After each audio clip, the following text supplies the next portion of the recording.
Hello, and welcome back to An Idea Way. I'm Hayden, and today I want to talk about an idea that changes how you think about winning and the idea of whether winning is even the point. This idea comes from a book called Finite and Infinite Games by James Carse, and the core idea of his book is this. There are two kinds of games in life, finite games and infinite games. Finite games are what we're most familiar with. They have clear rules, players, a clear endpoint. There's a winner and a loser. You know when the game starts and you know when the game ends. And there's a definition to the winning of this game. Think like sports, tests, tournaments, even things like getting into college. You prepare, you compete, and then it's over. You either win or you don't. That's a finite game. And finite games aren't bad. They're actually really important. They give structure to life. They give you feedback. They give you something to push against, to win. They create urgency and they force you to perform in a given amount of time. A lot of growth comes from that, but here's where it starts to shift. Not everything in life can be treated as a finite game. And when you treat something that's actually infinite like it's finite, that's when things don't work out. Infinite games are different. They don't have a fixed endpoint. There's no final win, and there's no scoreboard at the end where everything gets decided. The goal isn't to defeat some opponent. The goal is to keep playing the game, to stay in the game, to keep evolving, to keep growing. And that shift changes almost everything in life because it changes how you define your own success. In a finite game, success is winning. In an infinite game, success is continuing on. It's progress, it's adaptation, it's longevity. Take something like learning. If you treat learning as a finite game, it's just about grades, scores, your performance on a test. You study to pass your tests, you memorize to get the results, and once the test is over, the game ends.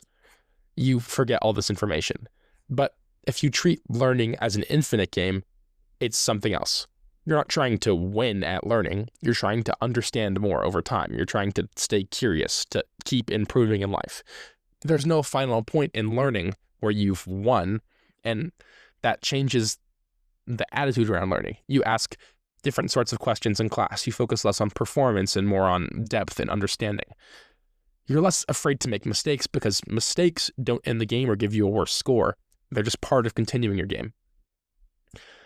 The same thing can be applied to a business or a career. If you treat your career as a finite game, it becomes about titles, like getting promoted, being recognized for your work, and you're almost basing your success on comparing yourself to other people. Are you ahead of this person? Are you behind this person? Did I win this round against this person? But if you treat it as an infinite game, it's more about the trajectory you're on. What am I building in this moment? What am I learning? And am I moving in a direction that will get me to a better place over time? And again, that changes everything because now you're not optimizing for winning in the short term. You're seeing yourself in 5 years and thinking, where do I want to be? One of the most powerful ideas from Carse's work is this. Finite players play within boundaries. Infinite players play with boundaries. Finite players follow the rules of the game to win. Infinite players can change the rules to keep the game going. And I think that's one of his most important distinctions because it means that people who are playing this infinite game are far more flexible. They're more adaptive. They're attached not to structure, but to continuation. If the environment changes, they change. If the rules shift, they adjust. Their goal isn't to protect their current version of the game, it's to make sure they can keep playing and that the game keeps going.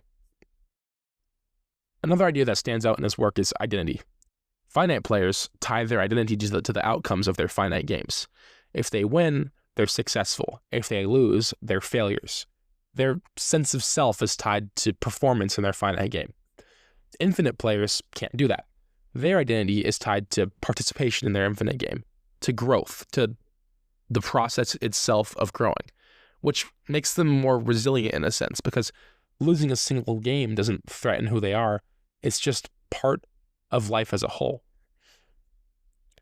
Another idea Carse introduces is the difference between seriousness and play. Finite players are very serious. They focus on the outcome of their game. They protect what they have, and they avoid risk in the game because if they lose because of that risk, they threaten their status. Infinite players are almost more playful in a sense. Not like they're careless, but they're more open. They're willing to explore, they're willing to try things, they're willing to change direction if something isn't working because they're not trying to defend their fixed finite identity. They're trying to expand it. And that playfulness is where creativity comes from in the infinite game, because creativity does not work in a finite game. Creativity requires flexibility. It requires the ability to step outside of the established patterns of your game. This also kind of shows up as relationships, because if you treat relationships as finite games, they're almost transactional. Who's right, who's wrong, who wins the argument. But relationships and friendships don't work like that. If one person wins, the relationship itself usually loses. If you treat relationships as infinite games, the goal shifts. It becomes about understanding, connecting with someone, continuing what you have, and you're not trying to defeat the other person or defeat your friend. You're trying to keep this relationship strong. You can even see this in competitions. Finite competition is about beating others, being the best. Infinite competition is more self-focused. It's about improving yourself over time. In an infinite mindset, someone else's success expands your game. In a finite mindset, someone else's success is your loss. Someone else's success in the infinite landscape can push you, challenge you, raise your level. And it doesn't mean that you stop competing. It means that you start competing differently. Your goal shouldn't be to eliminate all the other players. Your goal should be to elevate the game itself for everyone. One of my favorite takeaways from his book is this. You don't choose whether you're playing in an infinite or finite game. You choose how you play. Because life itself inherently is an infinite game. There's no final scoreboard, no ultimate winner, but within life, there are many finite games. Tests, competitions, milestones, races, sports games, whatever. And those are real, like they do matter to life, but the key is to not confuse them with the game as a whole.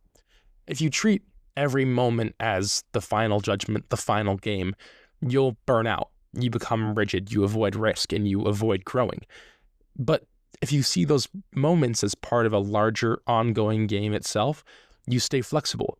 You're engaged in the game. And I think that's sort of the core message behind his book. Not everything is about winning. Some things are just about continuing, about growing, about evolving as a person.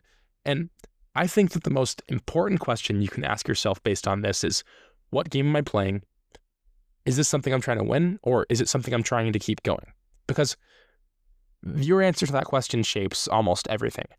Your decisions, your mindset, where you'll be in the future.